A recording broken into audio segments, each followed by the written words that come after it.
ভূমিকম্প হলে করণীয় কি এবং ভূমিকম্প থেকে আত্মরক্ষার বিশেষ কোনো দোয়া আছে কি না?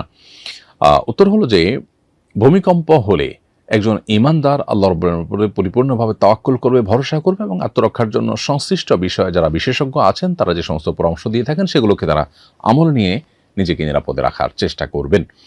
সেই সাথে ভূমিকম্পের সময় কিংবা আগে থেকে সুস্থ স্বাভাবিক সময় থেকেই আল্লাহ রাব্বুল আলামিনের কাছে একটা দোয়া আমরা নিবেদন করতে পারি, যেই দোয়ার মাধ্যমে আল্লাহ সুবহানাহু ওয়া তাআলার কাছে ভূমিকম্পের মাধ্যমে ধ্বংস, মৃত্যু বা ক্ষয়ক্ষতি থেকে আমরা বেঁচে থাকতে পারি, আত্মরক্ষা করতে পারি।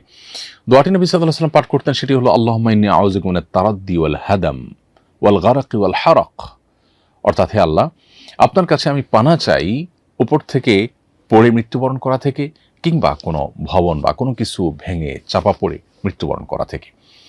এখানে পরিষ্কারভাবে যে দোয়া করা হয়েছে তার মাধ্যমে ভূমিকম্পের মৃত্যু বা ভূমিকম্পে ক্ষতিগ্রস্ত হয়ে মৃত্যুবরণ করা থেকে বাঁচার সুস্পষ্ট দোয়া আল্লাহর কাছে রয়েছে। অতএব এটিকে আমরা নিবেদন করতে পারি এবং স্বাভাবিক অবস্থাতে এটি আমরা বারবার করে আল্লাহ তাআলার কাছে পড়তে থাকতে পারি। পরিবারের সব সদস্যদেরকে আমরা শিখিয়ে দিতে পারি, আল্লাহুম্মা ইন্নী আউযু বিকা মিনাত তারাদ্দি ওয়াল হাদাম ওয়াল গারাকি ওয়াল হারাক।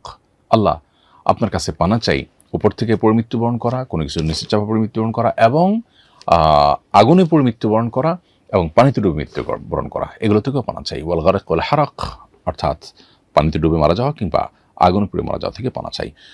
ওয়া আউযু বিকা আন ইয়াতাখাব্বাতানি আশ-শায়তান ইনদাল মাউত। আর মৃত্যুর সময় শয়তান আমাকে প্ররোচিত করে, প্রতারিত করে, ওয়াসওয়াসা দিয়ে, কুমন্ত্রণা দিয়ে বিভ্রান্ত করে বেঈমান করা থেকে আপনার কাছে পানা চাই। ওয়া আউযু বিকা আন আমুতা ফি সাবিলিকা মুদবিরা আও আমুতা লাদিগা। এবং আপনার রাহে কখনো জিহাদে গেলে আমি যেন পেছনে ফিরে না আসতে হয়, বরং আমি যেন জিহাদের সামনের দিকেই অগ্রসর হতে পারি এবং আমি যেন কখনো সাপের দংশনে মৃত্যুবরণ না করি।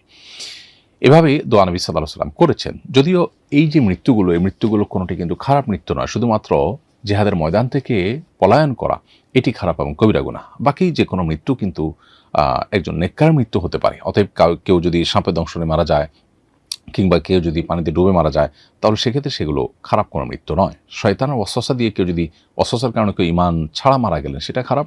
আবার সেই সাথে কেউ যদি আল্লাহর রাহে জিহাদ থেকে পলায়ন করেন, সেটা খারাপ। এর বাইরে বাকিগুলো কিন্তু স্বাভাবিক। তারপরেও আমরা সুস্থ স্বাভাবিক সময় আল্লাহর কাছে তওবা করে ভালোভাবে মৃত্যুবরণ করতে চাইব। কোনো ভবনের নিচে চাপা পড়ে, কোনো কঠিন পরিস্থিতিতে পড়ে ধুকে ধুকে মারা যাওয়া, এটা নিশ্চয়ই কারোর কাঙ্ক্ষিত বিষয় হতে পারে না। অতএব আমরা আল্লাহ তাআলার কাছে দোয়া করব। এরপর যদি আল্লাহ না করুন কাউকে আল্লাহ তাআলা এই ধরনের পরিস্থিতিতে ফেলেন, তাহলে তিনি সবর করবেন এবং প্রত্যেকটা কষ্টের বিনিময় আল্লাহ তাআলা বান্দাকে দিয়ে থাকেন। অতএব সবর করতে পারলে তিনি বিনিময় লাভ করবেন। আমি আবারও দোয়াটি বলছি, আল্লাহুম্মা ইন্নী আউযু বিকা মিনাত তারাদ্দি ওয়াল হাদাম ওয়াল গারাকি ওয়াল হারাক ওয়া আউযু বিকা আন ইয়াতাখাব্বাতানি আশ-শায়তানু ইনদাল মাউত ওয়া আউযু বিকা আন আমুতা ফি সাবিলিকা মুদবিরা আও আমুতা লাদিগা। দোয়াটি অত্যন্ত অর্থবহ। আল্লাহর রাহে থেকে আমরা পিছপা হয়ে পলায়ন করতে গিয়ে মারা যাওয়া এবং শয়তানের ওয়াসওয়াসা এটা নিয়ে মারা যাওয়া অত্যন্ত খারাপ এবং গর্হিত। আল্লাহ আমাদের সব ধরনের এই মৃত্যুগুলো থেকে হেফাজত করুন এবং স্বাভাবিক ঈমানের সাথে নেককারদের মৃত্যু আল্লাহ তাআলা আমাদের সবাইকে নসিব করুন।